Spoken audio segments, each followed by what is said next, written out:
Have you ever, decorated na? Start decorating your own place? Yes. Okay. Actually, nagsimula ako September 1. Wow. Oo, alam mo, inisip ko nga, bakit ba sa atin dito sa Pilipinas, ang aga natin mag-Christmas celebration? Tapos naisip ko, why not? Diba? Totoo naman, the earlier the better. And yung na-realize ko kasi, alam naman natin na life is not easy. You know, adulting is hard. And lalo na sa lahat ng dinadaanan ng bansa natin, sa mga nakikita natin sa balita ngayon, I guess I wanted tonight to be a reminder na even if there are hardships, even if there is pain in this world, even if there is darkness, we can always turn to the light and we can always find light. Kaya yun yung gusto kong maging message for tonight. You have a Christmas wish? My Christmas wish. Birthday wish muna. Birthday wish birthday wish. Okay. Okay. Ang aga.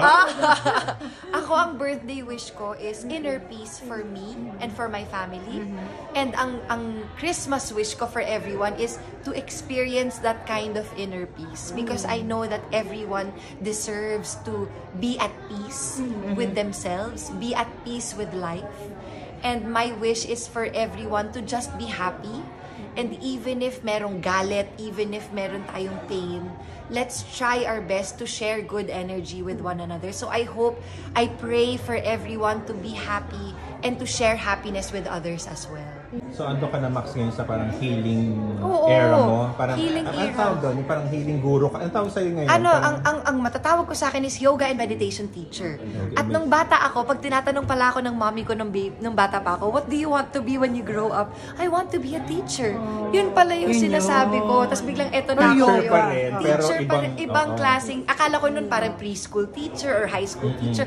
Biglang naging yoga and meditation teacher. And I'm very, very happy. Mo? Oo. Actually, even pag-aartista, hindi ko tinatalikuran. Yun ang final question ko. So, diyan ka na ba ngayon nagpo-focus or pag-aartista ka ba, tatanggap ka rin ng showbiz project? Kasi sa loob-loob ko, bakit ko tatanggihan kung nandyan naman yung blessing? Tapos alam kong mapapag-combine ko yung dalawa. So kunyari, pag kinuha akong host, di ba, sa isang event, pwede ako mag-host, pwede ko rin i-share yung mga teachings na to. Di ba? So it's not, hindi mo dapat ikahon yung sarili mo. Yan ang natutunan ko. Wag mong ikakahon yung sarili mo. Do what feels right to you and do what makes your heart beat. Yun talaga yung pinaka-importante. So meron ka na ba naka-line up na bang projects? You have a new management yata? Ito na, meron na akong bagong management, ang Amazing Pineapple Company, sila Tita Yeng, sila Mama. Yun ang title. Yan ang pangalan nila, Amazing Pineapple Company. Yes. So hindi ko sinasara yung doors ko. I'm very much open to acting. Pero ang mas gusto ko na ngayon is yung mga roles na talagang makabuluhan, like mga mental health stories. Or mga character na may matututunan.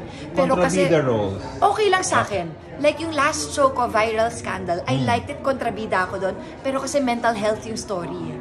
So gusto ko na ngayon is may connect pa rin dun may sa connect sa mental advocacy health. mo. Oo, para naman nagagamit ko yung energy ko for the good. Yun. So open ka na, Max, with any network? Any network. The more the merrier. Diba? Hindi ka na nakatali sa ABS? Hindi na. Open na sa lahat. Oo. Open na sa lahat. Thank you! Yeah! Thank you, Max! Thank you, Mark. Yes. Yay!